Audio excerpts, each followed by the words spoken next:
Hello dear students, I am Sneha and welcome back to my channel. जैसे कि आप जानते हो, हमने स्टार्ट किए हुए हैं हमारे BA BS से 5th सेम के maths groups and rings and second is real analysis. So groups and rings के इस लेक्चर के अंदर आज हम कवर करने वाले हैं पेज नंबर 51 से लेके पेज नंबर 55 तक। और इससे नेक्स्ट लेक्चर हमारा इस मैथ का लास्ट लेक्चर होगा, उसमें हम करेंगे एक्सरसाइज 9.1। सारा मैथ हमारा कंप्लीट हो जाएगा विद एक्सरसाइजेज।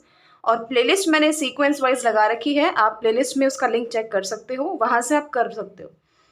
तो चलिए आज हम स्टार्ट करते हैं एग्जाम्पल नंबर 5 से। यहाँ तक हमने कर लिया था इससे पीछे वाले लेक्चर में।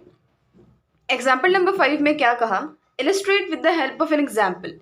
एक एग्जाम्पल की हेल्प से बताओ दैट एन इररिड्यूसिबल पॉलिनोमियल, जो इररिड्यूसिबल पॉलिनोमियल होता है, need not be a irreducible element. कि जो इररिड्यूसिबल पॉलिनोमियल है वो ज़रूरी नहीं है कि वो एक इररिड्यूसिबल एलिमेंट भी होगा। तो इस एग्जाम्पल को करने से पहले let's revise the definitions of irreducible polynomial and irreducible element. देखिए, सबसे पहले हम बात करते हैं इररिड्यूसिबल पॉलिनोमियल की। तो इररिड्यूसिबल पॉलिनोमियल, कोई भी पॉलिनोमियल वो इररिड्यूसिबल कब होगा, अगर यानी fx कोई भी पॉलिनोमियल है, fx हमने मान लिया, ये जो पॉलिनोमियल है ये इररिड्यूसिबल पॉलिनोमियल कब होगा कि अगर आप इसको gx इंटू एच एक्स इनकी मल्टीप्लिकेशन की फॉर्म में लिख पा रहे हो, तो इनमें से किसी एक की डिग्री 0 होनी चाहिए, यानी इनमें से एक कांस्टेंट होना चाहिए। और अगर ऐसा नहीं है, यानी fx को आप gx इंटू एच एक्स लिख पा रहे हो, जहाँ पे gx और hx दोनों ही पॉजिटिव डिग्री के पॉलिनोमियल्स हैं, तो हम क्या कहते हैं, वो इररिड्यूसिबल ना होके कैसा पॉलिनोमियल है, रिड्यूसिबल पॉलिनोमियल है। ठीक है, ये तो हो गया हमारा इररिड्यूसिबल पॉलिनोमियल। अब हम बात करते हैं इररिड्यूसिबल एलिमेंट की। देखो, इररिड्यूसिबल एलिमेंट हमने किया था। इररिड्यूसिबल एलिमेंट क्या कहता है कि कोई भी एलिमेंट p है, सबसे पहली बात तो वो ना तो ज़ीरो हो और ना ही यूनिट हो, यानी ज़ीरो को और यूनिट एलिमेंट को, इनको तो हम इररिड्यूसिबल एलिमेंट बोलेंगे ही नहीं। पहली कंडीशन ही यही दी थी उन्होंने, हमने चैप्टर नंबर 8 में किया था ना, प्राइम एलिमेंट्स और इररिड्यूसिबल एलिमेंट्स। वही डेफिनेशन हम रिवाइज कर रहे हैं कि ना तो वो ज़ीरो हो ना वो यूनिट हो। और सेकेंड और मेन कंडीशन क्या थी, अगर आप p को a इंटू बी इनकी मल्टीप्लिकेशन की फॉर्म में लिख रहे हो, तो इनमें से या तो a या फिर b यूनिट होगा। ये थी हमारी इररिड्यूसिबल एलिमेंट की डेफिनेशन। और इससे ऊपर हमने की थी इररिड्यूसिबल पॉलिनोमियल की डेफिनेशन। अभी तक हमने सिर्फ वही रिवाइज किया है जो हम पहले कर चुके हैं। अब हम चलते हैं एग्जाम्पल की तरफ। देखो, आपने यहाँ पे पॉलिनोमियल उठा लिया, f of x is equal to 3x² + 3। ये आपने पॉलिनोमियल उठा लिया है। आपने इसका एग्जाम्पल दिया है कि ये इररिड्यूसिबल पॉलिनोमियल तो है, लेकिन ये इररिड्यूसिबल एलिमेंट नहीं होगा। तो fx को आप एक्सप्रेस नहीं कर सकते as the product of two positive degree polynomials in zx, so ये इररिड्यूसिबल पॉलिनोमियल है ओवर z। यही डेफिनेशन थी कि अगर आप उसको एक्सप्रेस कर सकते हो as the product of two positive degree polynomials, तो वो इररिड्यूसिबल है, लेकिन अगर नहीं कर सकते तो वो इररिड्यूसिबल है। ठीक है, तो इसका मतलब ये क्या है, इररिड्यूसिबल पॉलिनोमियल है। डायरेक्टली हम कह सकते हैं, इसको आप क्या लिख सकते हो, देखो 3 इंटू ब्रैकेट में x² + 1 ब्रैकेट क्लोज, ये चीज़ लिख सकते हो।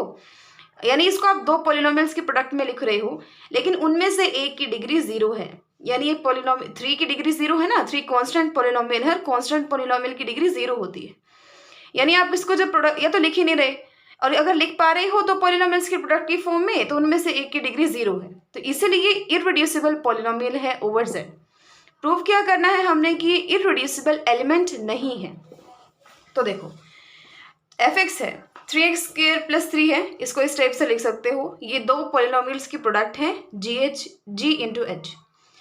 अब देखो, इररिड्यूसिबल एलिमेंट की डेफिनेशन में हमने किया था, अगर आप उसको दो की मल्टीप्लिकेशन की फॉर्म में लिख रहे हो, जैसे p है, p को अगर आप a इंटू बी लिख पा रहे हो, तो इररिड्यूसिबल एलिमेंट होगा, तो उनमें से या तो a या फिर b यूनिट होगा। और आप कह रहे हो f को आप g इंटू एच की फॉर्म में, इनकी प्रोडक्ट की फॉर्म में लिख रहे हो, तो इसका मतलब अगर वो इररिड्यूसिबल एलिमेंट होगा तो या तो g यूनिट होगा या फिर h यूनिट होगा। g है क्या 3 और h क्या है x² + 1। अब जो zx है, जो रिंग ऑफ पॉलिनोमियल्स है, z हमने सेट ऑफ इंटीजर्स लिया था और उसकी हेल्प से हमने ये रिंग बनाई हुई है। यानी सिंपल सी बात है, जो ये हमने पोलिनोमियल लिया है ना, वो कहाँ से लिया हुआ है, यहाँ से लिया हुआ है, तो यूनिट भी तो इसी के लेंगे ना। हम ही कह रहे हैं या तो ये यूनिट होगा या ये यूनिट होगा, तो ये यूनिट किसकी, ZX की। यानी ZX की जितनी भी यूनिट्स है ना, G या तो जैसे इसकी 2 यूनिट है 1 और -1, तो G या तो 1 होगा या -1 होगा। सिमिलरली H या तो 1 होगा या -1 होगा। यानी अगर ये दो की प्रोडक्ट है तो उनमें से कोई एक यूनिट होगा ही होगा। दोनों ज़रूरी नहीं है, एक या तो 1 होगा या -1 होगा। ठीक है, अब therefore these are non units in ZX। अब देखो इन्होंने क्या कहने की कोशिश करी है कि जो ZX की यूनिट्स तो है 1 एंड -1, और G किसके इक्वल है 3 के, और H किसके इक्वल है x² + 1 के। लेकिन इनमें से तो कोई भी 1 या -1 के इक्वल नहीं है, और हम कह रहे थे इनमें से कोई एक क्या होगा, यूनिट के इक्वल होगा, अगर वो इरेड्यूसिबल एलिमेंट होगा तो इसका मतलब देयरफॉर ना तो G या ना H, दोनों ही क्या है, यूनिट्स नहीं है, यानी बोथ आर नॉन यूनिट्स। लेकिन ये तो इरेड्यूसिबल एलिमेंट की कंडीशन को सेटिस्फाई नहीं करता, इसलिए इरेड्यूसिबल एलिमेंट नहीं है, लेकिन इरेड्यूसिबल पॉलिनोमियल तो ज़रूर है। ठीक है, अब चलते हैं एग्जाम्पल नंबर 6 पे। एग्जाम्पल नंबर 6 हमें क्या कहता है, आपको fx पॉलिनोमियल दिया गया है, आपने ये शो करना है कि C के ओवर इरेड्यूसिबल है। देखो हमने क्या किया, इफ पॉसिबल मान लेते हैं वो रिड्यूसिबल है, इरेड्यूसिबल प्रूफ करना है, मान लो वो रिड्यूसिबल है। fx can be expressed as the product of factors. अब ये तो आपको पता है, आप fx को दो फैक्टर्स की प्रोडक्ट की फॉर्म में लिख सकते हो, क्योंकि fx किस चीज़ के इक्वल है, x³ + y³ + xy के। तो इसको आप डायरेक्टली ना लिख के कि इसको हम किस टाइप से लिखें, इसके हम फैक्टर्स डायरेक्टली नहीं लिखेंगे, क्योंकि हमें नहीं पता चल रहा कि हम इसको किस टाइप से फैक्टराइज करें। तो हम जनरली लिख लेते हैं x + ay + b और x² + axy + dy² + lx + mn + y। हम इन सब की वैल्यूज़ निकालेंगे तो फिर उसको फैक्टराइज कर देंगे। ठीक है, तो देखो, तो निकालने के लिए अब क्या करो, x को 0 पुट कर दो, ताकि किसी ना किसी कोफिशिएंट की वैल्यू आएगी ना, फिर उससे x को 0 पुट करोगे तो ये चीज़ें आ जाएंगी। फिर आप क्या करो, दोनों साइड जो कोफिशिएंट्स है ना उनको कंपेयर कर दो। यहाँ कोफिशिएंट सिर्फ y³ का 1 है, बाकी सब का कोफिशिएंट 0 है। और यहाँ पे देखो y³ का कोफिशिएंट हो जाएगा AD, तो AD 1 है और बाकी जो सारे कोफिशिएंट्स हैं वो 0 हो जाएंगे, यानी B, M, N 0 हैं, और A और D की मल्टीप्लिकेशन 1 है। फिर आप x0 लिया था, y को 0 लो। सिर्फ क्यों कर रहे हैं हम x को 0 और y को 0 पुट, ताकि हमें कोफिशिएंट्स की वैल्यू मिल जाए और हमें ये पता चल जाए आप इसको किस टाइप से फैक्टराइज कर सकते हो। y को 0 लिया तो आपके पास L0 आ जाएगा। तो सारी वैल्यूज का रखो, आप ये फैक्टराइजेशन इस टाइप से आ गई, which is absurd as right hand side is homogeneous whereas left hand side is non homogeneous. ये तो होमोजीनियस है और ये कैसी है, नॉन होमोजीनियस है। नॉन होमोजीनियस और होमोजीनियस का क्या मतलब होता है, यहाँ पे देखो, होमोजीनियस मतलब सारी पावर सेम है, इसमें 3 पावर है, इसमें 3 है और इसमें 2 है, 1 इसकी और 1 इसकी।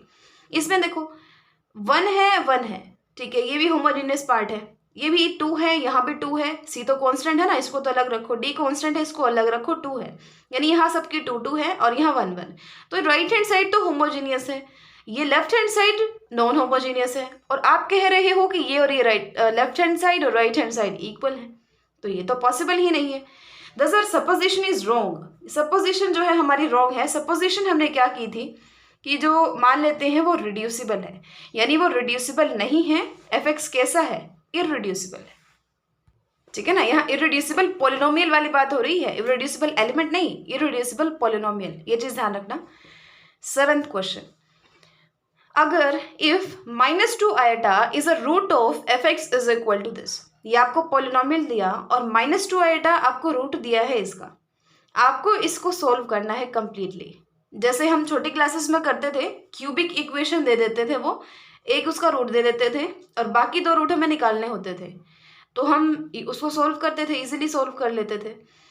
और तो इसी टाइप से इसने इसका एक रूट दिया है और 4 डिग्री की इक्वेशन है, पॉलिनोमियल है सॉरी यहाँ पे तो, और इस इक्वेशन को आपने सोल्व करना है।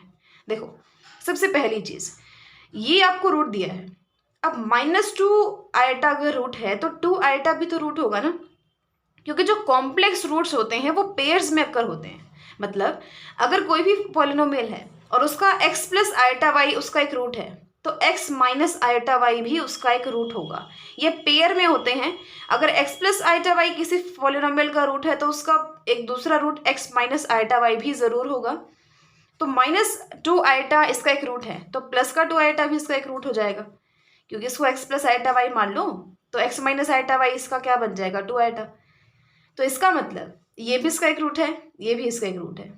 अब ये रूट है, ये तो हम करते थे ना कि अगर ये इस पॉलिनोमियल का रूट है तो जो इसका फैक्टर बनाएंगे हम x प्लस 2 आइटा वो डिवाइड करेगा f(x) को। एंड सिमिलरली इसकी हेल्प से जो हम बनाएंगे x माइनस 2 आइटा वो भी f(x) को डिवाइड करेगा।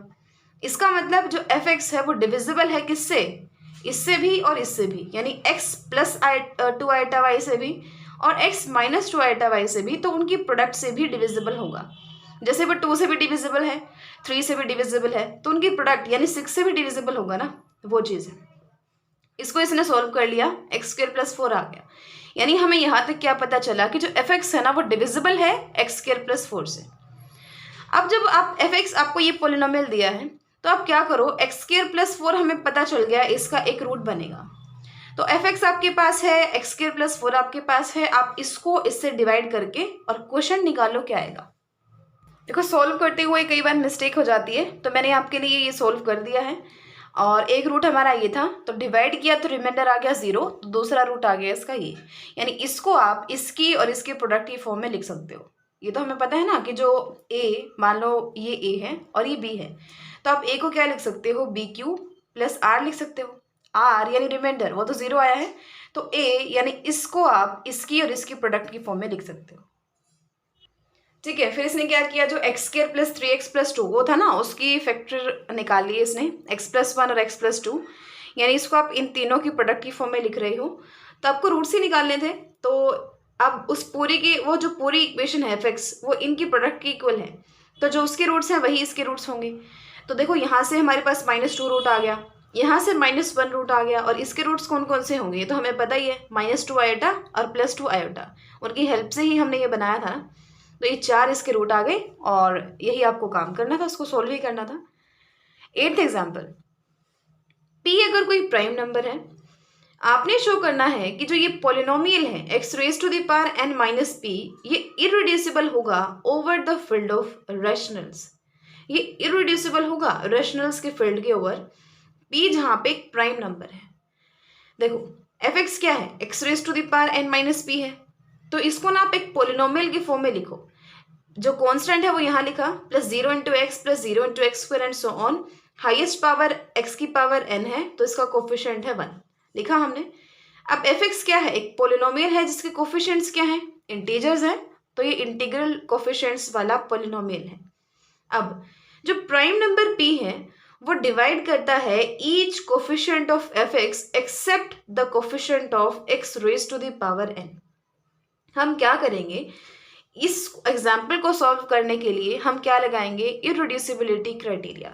इररिड्यूसिबिलिटी क्राइटेरिया कल ही हमने किया था, ये वाला आइंस्टीन्स इररिड्यूसिबिलिटी क्राइटेरिया। इसके लिए कंडीशंस आपको पता है, वो जो प्राइम नंबर है वो a0 से लेके और an-1 तक के सारे कोफिशिएंट्स को डिवाइड करें, an को डिवाइड ना करें और p का स्क्वायर a0 को डिवाइड ना करें, तो f(x) इररिड्यूसिबल पॉलिनोमियल हो जाएगा qx के ओवर। तो वही आपने प्रूव करना है। अब p है, देखो कोफिशिएंट्स देखो, ये तो कोफिशिएंट क्या है, -p, तो p माइनस p को डिवाइड करेगा ही, -1 आ जाएगा कोशेंट। 0 को तो हर कोई नंबर डिवाइड करता है, यानी a0 से लेके और an-1 तक की हर कोफिशिएंट को p डिवाइड करता है, लेकिन वो हाईएस्ट जो टर्म है, हाईएस्ट डिग्री की जो टर्म है उसके कोफिशिएंट को डिवाइड नहीं करता। और दूसरी चीज कि जो p का स्क्वायर है उसे इसको डिवाइड नहीं करना चाहिए, तो p का स्क्वायर है वो -p को डिवाइड नहीं करेगा ऑब्वियसली, यानी वो सबको डिवाइड करता है, an जो कोफिशिएंट है उसको डिवाइड नहीं करता, और जो a0 है उसको p का स्क्वायर डिवाइड नहीं करता।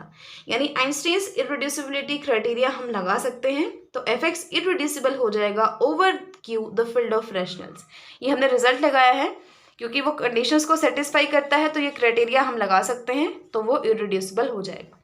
9th एग्जाम्पल, 9th में देखो वही चीज़ है, p प्राइम है, पोलिनोमियल आपको दूसरा दे दिया, f(x) को आपने इररिड्यूसिबल ओवर q, ये चीज़ आपने प्रूव करनी है।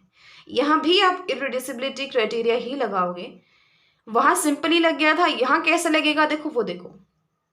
सबसे पहली बात, एफ एक्स को अगर आप एक्स माइनस वन से मल्टीप्लाई कर दो तो एक्स माइनस वन और एफ एक्स की आप वैल्यू रखो। एफ एक्स किस चीज़ के इक्वल है? इस चीज़ के इक्वल। अब इसको थोड़ा सोल्व करो और x minus one into f x is equal to x raise to the power p minus one के इक्वल हो जाएगा। क्योंकि देखो जैसे हम ओपन करते थे ना, जो a cube minus b cube था वो किस चीज़ के इक्वल होता था? a minus b into a square plus b square plus a b. तो उसी चीज़ को जब हम क्यूब और स्क्वायर से हटा के उसको जनरलाइज करते हैं तो x की पावर p माइनस वन, इसको हम किस टाइप से ओपन करते हैं? x माइनस वन, एक्स की power p minus one plus x की power p minus two and so on x plus one. जैसे यहाँ पे आप 3 रख के देखो तो एक्स क्यूब माइनस वन, उसको हम क्या लिखते थे? x minus one x square plus x plus one. तो इस टाइप से हम इसको लिखते हैं, यानी x minus one into f x इसके इक्वल आ गया। अब x माइनस वन को हमने y रखा तो x की वैल्यू क्या आ गई? y plus one. अब x की वैल्यू आ गई y plus one, one equation के अंदर हम x की वैल्यू रख देते हैं y प्लस वन। तो x माइनस वन की जगह आया y, f of y plus one is equal to y plus one raise to the power p minus one. उसके बाद हम क्या करेंगे? इसको ओपन करेंगे। So left hand side as it is है, राइट हैंड साइड को हम कैसे ओपन करेंगे? One plus P C one y, binomial expansion लगाएंगे इसके ऊपर, बाइनोमियल थ्योरम से इसको एक्सपेंड करेंगे। P C one y plus P C two y square and so on P C p y raise to the power p. इसी type से ये expression जो एक्सपेंशन है ये होता है, नेट पे आपको इजीली मिल जाएगा। और वैसे भी डायरेक्टली याद कर सकते हो, पी सी वन और जो यहाँ पे है वही इसकी power p C two y square, p c three y cube and so on P C p y raise to the power p minus one. One से वन कैंसिल हो जाएगा, ये सब टर्म हम बच गई हैं। अब हम क्या करेंगे? लेफ्ट हैंड साइड और राइट हैंड साइड को y से डिवाइड करेंगे।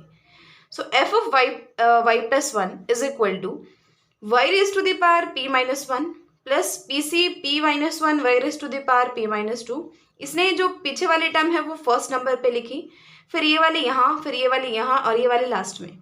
y से डिवाइड किया है तो इसकी पावर बन गई p minus one, p minus two and so on. यहाँ y है ही नहीं। जहाँ पे PCR, ये तो हमें पता है ना, परम्यूटेशन एंड कॉम्बिनेशन हम करते थे। PCR कॉम्बिनेशन, PCR कैसे हम इसको ओपन करते हैं? p factorial divided by r factorial into p minus r factorial. अब जो इक्वेशन 2 है ये क्या कहती है कि जो f of y plus one है एक पोलिनोमियल है जिसकी इंटीग्रल कोफिशिएंट्स हैं। इंटीग्रल कोफिशिएंट्स ही आएंगे, इसकी वैल्यू हमेशा एक इंटीजर आएगी। ऑल्सो अब हम लगाएंगे आइंस्टीन्स इररिड्यूसिबिलिटी क्राइटेरिया। उसके लिए क्या है कि जो ये p प्राइम नंबर है ये उस पॉलिनोमियल के सारे कोफिशिएंट्स को डिवाइड करे, लेकिन उसकी हाईएस्ट डिग्री के कोफिशिएंट को डिवाइड ना करे, और जो p स्क्वायर है उसकी कांस्टेंट टर्म को डिवाइड ना करे। देखो जो p है वो डिवाइड करता है पी सी वन को, पी सी टू को and so on P C P minus one को, क्योंकि देखो इन सबके कोफिशिएंट्स क्या क्या हैं। जो इसका कोफिशिएंट क्या है? कांस्टेंट टर्म क्या है? P C one, P C two and so on यहाँ तक। इन सबको p हमेशा ही डिवाइड करेगा। रीज़न क्या है? क्योंकि इनको जब आप ओपन करोगे ना, ऊपर तो p फैक्टोरियल आएगा ही आएगा। तो p से जब डिवाइड करोगे तो p से जो p फैक्टोरियल में p आएगा ना, उससे वो हमेशा डिवाइड हो जाएगा, क्योंकि ऊपर भी p होगा। यानी यहाँ तक कि सारे टर्म्स के कोफिशिएंट्स को p डिवाइड करेगा। और जो हाईएस्ट डिग्री की जो टर्म है उसका कोफिशिएंट है वन, उसको p डिवाइड नहीं करेगा। और लास्ट कंडीशन हमारी क्या है कि जो उसका स्क्वायर है, p स्क्वायर है, वो जो कांस्टेंट टर्म है उसको उसने डिवाइड नहीं करना, तो वो p को डिवाइड नहीं करता। क्योंकि जो कांस्टेंट टर्म है, कांस्टेंट टर्म क्या है? पी सी वन, p ही बनेगा ना पी सी वन भी। जैसे आप इसको, इस फॉर्मूले को लगा के इसको सॉल्व करो, पी सी वन, आर की जगह आपने वन रखना है, तो p factorial divided by one factorial और p माइनस वन फैक्टोरियल। तो p फैक्टोरियल वन ही होता है और p माइनस वन फैक्टोरियल, यानी p factorial divided by p minus one factorial. तो p फैक्टोरियल को आप क्या लिख सकते हो? ठीक है, तो सिर्फ क्या बचा? हमारा p बच गया। p फैक्टोरियल को आप लिख सकते हो p into P minus one का फैक्टोरियल। तो इससे और ये चीज़ कैंसिल हो जाएगी, सिर्फ p बचेगा। तो जो p का स्क्वायर है वो p को डिवाइड नहीं करता। सारी कंडीशंस हमारी सेटिस्फाई हो गई। इसका मतलब क्या है, आइंस्टीन्स इररिड्यूसिबिलिटी क्राइटेरिया से जो F of Y plus one है वो क्या है, इररिड्यूसिबल है। F of Y plus one था ना, ये क्या है, इररिड्यूसिबल है। लेकिन वाई प्लस वन था क्या, एक्स ही तो था, यानी जो एफ ऑफ एक्स है वो क्या है, इररिड्यूसिबल है by the Einstein's irreducibility criteria. Next हम चलते हैं एग्जाम्पल नंबर 10 पे। इसने कहा शो करो ये जो पोलिनोमियल है ये क्यू के ओवर इररिड्यूसिबल है। वही काम हम करेंगे, आइंस्टीन्स क्राइटेरिया लगाएंगे। फंक्शन हमारे पास ये है, ये इसके कोफिशिएंट्स हैं। 2 एक ऐसा प्राइम एग्जिस्ट करता है जो सब कोफिशिएंट्स को डिवाइड करता है लेकिन हाईएस्ट डिग्री के कोफिशिएंट यानी 1 को डिवाइड नहीं करता, और ना ही उसका स्क्वायर उस कांस्टेंट टर्म को जो कि यहाँ पे 2 है उसको डिवाइड करता है। तो आइंस्टीन्स क्राइटेरिया से डायरेक्टली इररिड्यूसिबल हो जाएगा। वैसे ही यहाँ पे देखो, अब जहाँ पे थोड़ा सा आपको कॉम्प्लिकेटेड लगे ना चीज़ें, वहाँ पे कुछ ना कुछ आपने रिप्लेस ही करना होता है। जैसे वहाँ पे डायरेक्ट है, डायरेक्ट आप निकाल सकते हो, तो यहाँ पे हम क्या करेंगे, और यहाँ पे भी थोड़ा सा हमें कॉम्प्लेक्स लगा था तो हमने क्या किया था, x-1 को y पुट किया था, ठीक है। यानी आप ये भी तो कह सकते हो ना कि x को हमने किससे रिप्लेस किया था, y+1 से, यानी x को x+1 से रिप्लेस किया था। x y z ये तो जस्ट वेरिएबल्स है ना, कुछ भी कह सकते हो आप। यानी हम इस क्वेश्चन में ये भी तो कह सकते हैं ना कि हम x को x+1 से रिप्लेस कर रहे थे, तो वही काम हमने यहाँ पे करना है, x को x+1 से रिप्लेस करना है। या फिर पिछले एग्जाम्पल की तरह कर सकते हो आप, बिल्कुल सेम एज इट इज, कि x को y+1 पुट करो एंड सो ऑन, क्योंकि x हो या y हो उसमें कुछ खास फर्क नहीं पड़ता। तो इसको हमने थोड़ा सॉल्व किया, एफ ऑफ x+1 की वैल्यू ये निकाली। तो ये सब करके हमें ये पता चल गया कि जो आइंस्टीन्स क्राइटेरिया से ये इररिड्यूसिबल है ओवर क्यू। तो इफ पॉसिबल, यानी अभी तक हमारे पास क्या आ गया कि एफ ऑफ x+1 इररिड्यूसिबल है, इतना आया। अब इफ पॉसिबल लेट मान लेते हैं कि एफ एक्स जो है वो इररिड्यूसिबल नहीं है लेकिन एफ ऑफ x+1 इररिड्यूसिबल है। अगर वो इररिड्यूसिबल नहीं है तो क्या होगा, रिड्यूसिबल होगा, यानी उसको आप 2 ऐसे पोलिनोमियल्स के प्रोडक्ट की फॉर्म में लिख सकते हो जिनकी डिग्री 0 से बड़ी है।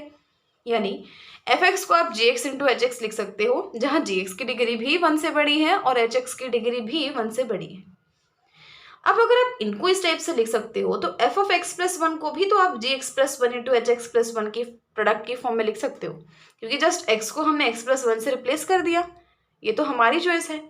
अब जैसा कि इसकी डिग्री 1 से बड़ी है, इसकी डिग्री भी 1 से बड़ी है, तो इसकी डिग्री भी तो 1 से बड़ी होगी, क्योंकि x की जगह हमने जस्ट x+1 ही पुट किया है, कुछ छोटा नहीं किया, कुछ ना कुछ उसको बड़ा ही किया है। तो डिग्री उसकी ऑब्वियसली इसकी 1 से बड़ी है तो इनकी भी 1 से बड़ी होगी। यानी एफ ऑफ x+1 को आप 2 ऐसे पोलिनोमियल्स के प्रोडक्ट की फॉर्म में लिख पाए जो 1 से बड़े हैं, जिनकी डिग्री 1 से बड़ी है, सॉरी वो 1 से बड़े नहीं है, उनकी डिग्री 1 से बड़ी है, तो वो इररिड्यूसिबल नहीं होगा एफ ऑफ x+1। इसका मतलब तो यही है। लेकिन एफ ऑफ x+1 तो हमने अभी निकाला वो रिड्यूसिबल है, सॉरी इररिड्यूसिबल है, तो इसका मतलब ऐसा तो पॉसिबल है ही नहीं। इसका मतलब हमने माना ही गलत है। क्या माना गलत है, कि एफ एक्स इररिड्यूसिबल नहीं है, ये गलत है। एफ एक्स इररिड्यूसिबल है ओवर क्यू। अब हम चलते हैं एग्जाम्पल नंबर 12 के ऊपर, सेकेंड लास्ट एग्जाम्पल है। देखो ऑलमोस्ट ना हमने यही प्रूफ करना है कि वो इररिड्यूसिबल है या नहीं है, बस वही चीज़ें।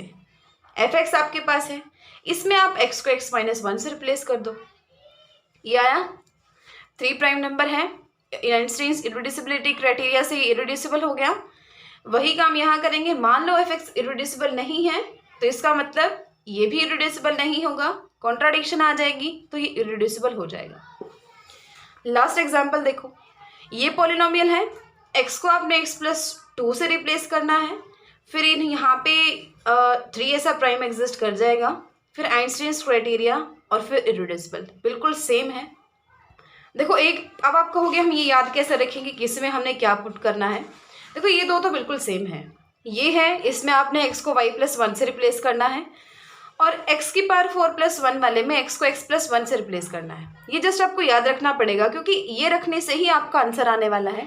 वैसे देखो आइंस्टीन्स क्राइटेरिया सेटिस्फाई होगा ही नहीं, ठीक है, और अगर आपको लगता है कुछ और पुट करने से सेटिस्फाई हो रहा है तो आप वो भी पुट कर सकते हो। फिर 12th एग्जाम्पल है, इसमें x को x-1 से रिप्लेस करना है और इसमें x को x+2 से रिप्लेस करना है। 4 ही तो चीज़ें हैं ना, याद रख लो, इसमें क्या प्रॉब्लम है। और एक्सरसाइज में भी आपको कन्फ्यूजन नहीं होने वाली है, क्योंकि हम एक्सरसाइज करेंगे तो आपको पता चल जाएगा किस क्वेश्चन में कहाँ क्या पुट करना है। ठीक है, तो और देखो लास्ट वाले सारे यही चेक करने हैं, आइंस्टाइन्स क्राइटेरिया हमने लगाना है। तो नेक्स्ट लेक्चर में इस एक्सरसाइज को करके 9.1 को और हम इस मैथ्स को फिनिश करते हैं। So keep learning and thanks for watching.